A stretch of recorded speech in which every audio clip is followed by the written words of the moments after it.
Welcome to Let Me Fix This. Enjoy the video. You start by preparing the essentials: an Ethernet cable, Cat5e or Cat6 recommended, and an available router LAN port. Power down the PS5 fully so the system reads the wired link properly. Do not rely on rest mode for initial setup. Once your cable is ready, plug one end into the router and the other into the PS5 rear LAN jack. This direct connection reduces latency and packet loss, which improves download speeds and stabilizes multiplayer performance. Once the cable is connected, power on the PS5 and navigate to Settings, then Network, and set up Internet connection. Choose LAN cable when prompted. Pick Easy for automatic DHCP or Manual if you need a static IP and custom DNS to avoid double NAT.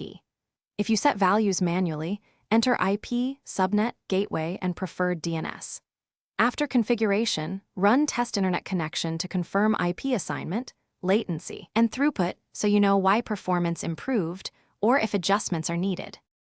To finish, make sure your router supports UPnP or forward PlayStation ports for party chat and NAT type improvements.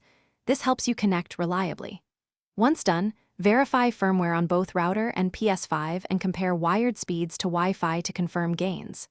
If you still see poor performance, swap the Ethernet cable or router port and then restart the router and PS5. This clears transient routing issues. If problems persist, test with another device to isolate whether the console or network is. Thanks for watching. If you found this helpful, don't forget to like and subscribe.